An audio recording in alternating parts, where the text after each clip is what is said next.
This is Deadpool Negative, here with a review of Captain Marvel Dark Past #2, which continues a pretty much plot-driven, but interesting, at least better than the previous issues of Captain Marvel that have been released in the past couple years.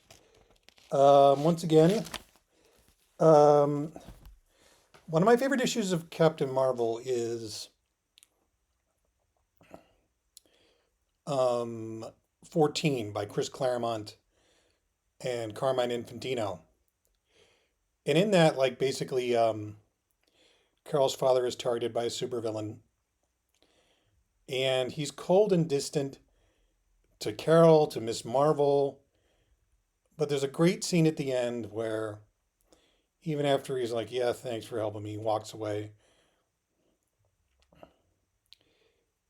Carol's mother walks up to her and says, like, "I know that despite his faults, Joe is a good man, and I know you're my daughter," which I thought was really touching. Um, Joe is a good man, and he does love you.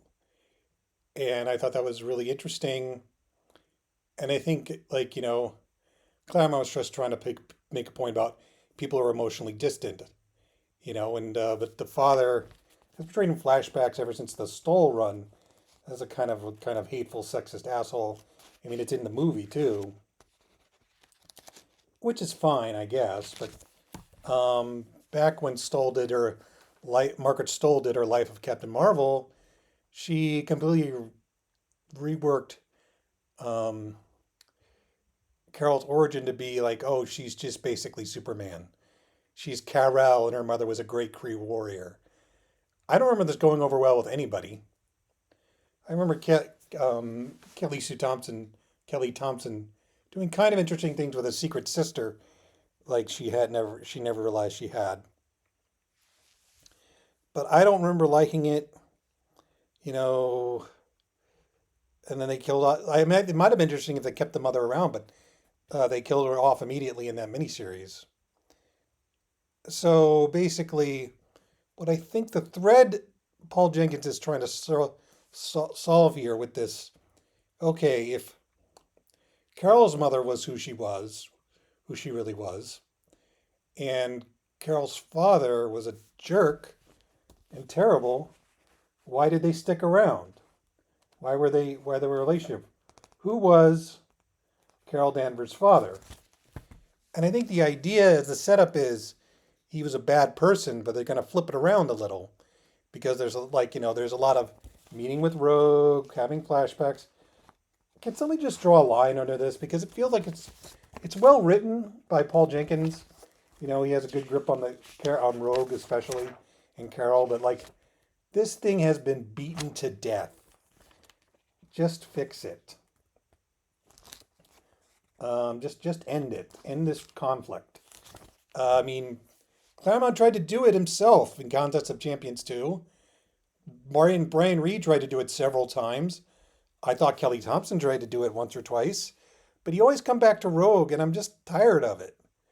If you want this character, has to stand on her own.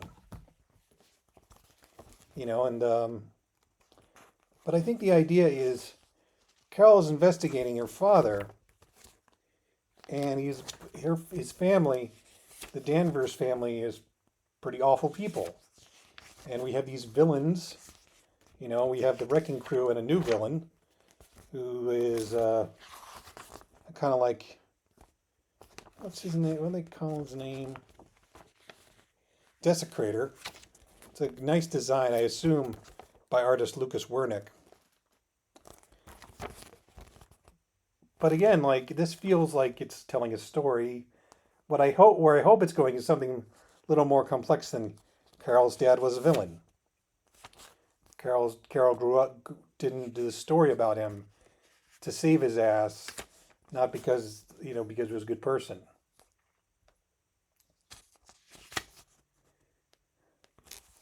Here it turns out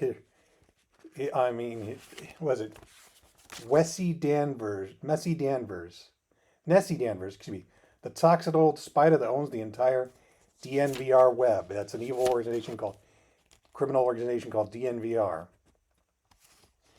pretty funny. I also like Lucas Werneck's art. Just a decent job telling the story. Like, again, this is not like the best Paul Jenkins has done, because so much of it is just like lots and lots of exposition and Lucas Werneck trying to make these conversations interesting. I mean, there's barely any action in it.